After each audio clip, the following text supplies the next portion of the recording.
There was an unnatural stillness in the air. No guns were firing, no transport moving. A thin column of smoke was rising slowly, twisting and swaying idly in the thin light. The whole world seemed to have slackened its pace to the merest saunter through the sky.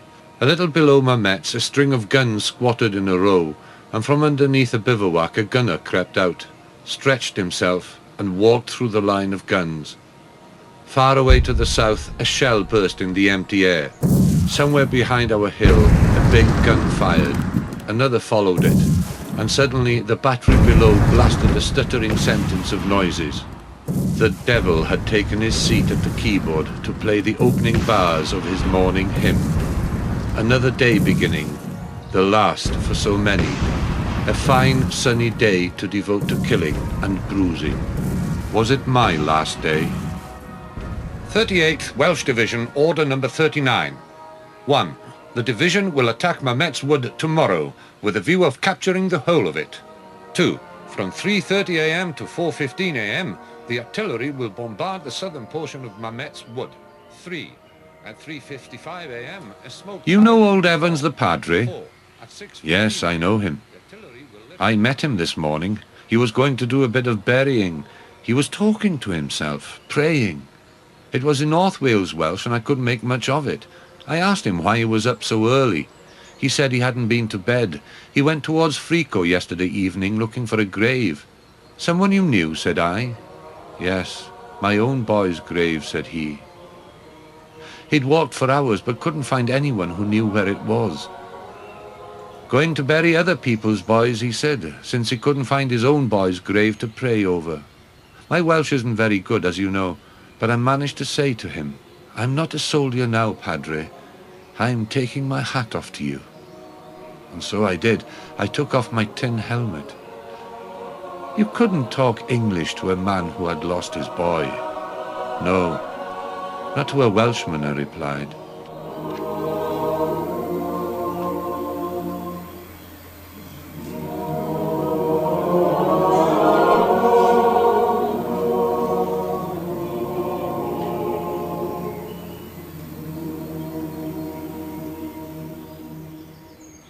The general's order arrived in the trenches. Stand to with your bayonets attached. We attack the Germans, dug deep in the woodlands. From the trees he'll be swiftly dispatched. The night turned to first light, then dawn was upon us, the most wondrous morning of all, as we stood in close order awaiting the order. Attack! Take those trees, that's your goal. The CO said, Welshmen, be proud of your homeland, the greatest of efforts expected today. Pray to the God of your parents and loved ones, for the woods to be taken and the Germans we slay. The lads started singing, a hymn full of longing, the mournful close harmonies cutting the breeze. Sweetly the melodies soared from the trenches as the seconds ticked down. Then we went for those trees.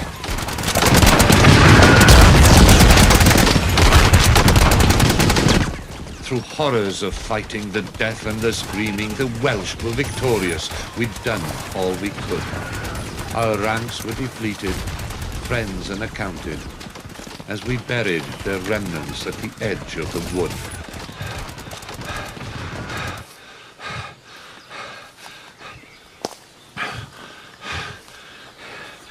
Whether I live, whether I die.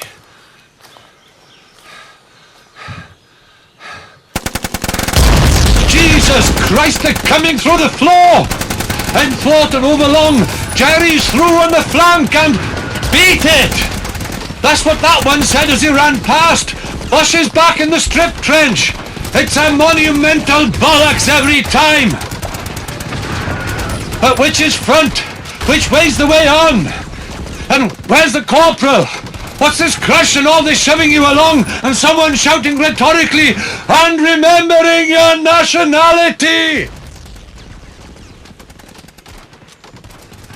To you who'd read my songs of war and only hear of blood and fame, I'll say, you've heard it said before, war's hell. And if you doubt the same, today I found in Mametz Wood a certain cure for lust of blood, where propped against its shattered trunk, in a great mess of things unclean, sat a dead Boche. He scowled and stunk, with clothes and face a sodden green, big-bellied, spectacled, crop-haired, dribbling black blood from nose and beard. And here and there, and huddled over, death hassled to these, a Picton 5'4" paragon for the line, from Newcastle Emlyn or Talgarth in Brycheiniog, lying disordered like discarded garments of crumpled chin to shinbone. And to Private Ball, it came as if a rigid beam of great weight flailed about his calves, caught from behind by ballista balk, let fly or aft beam slew to clout gunwale walker. Below! Below! Below! When golden vanities make about, you've got no legs to stand on. The warm fluid percolates between his toes, and his left boot fills as when you tread in a puddle. He crawled away in the opposite direction. It's difficult with the weight of the rifle. Leave it under the oak. Leave it for the salvage bloke. Let it lie bruised for a monument.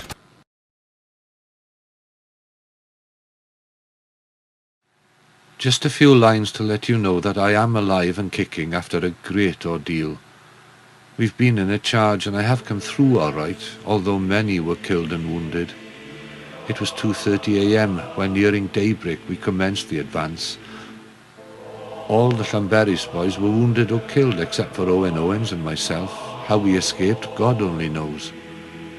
He couldn't see anything but smoke in the woods before we made our advance. We cleared about a mile of wood. There was not one tree left intact.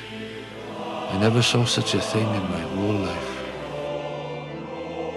I understand the Kaiser wants to know what battalion took that wood because so many had failed. Well, I know.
What a wondrous, pleasant sight unfolds before my eyes, a panoply of magnificent trees stretching upwards to the skies.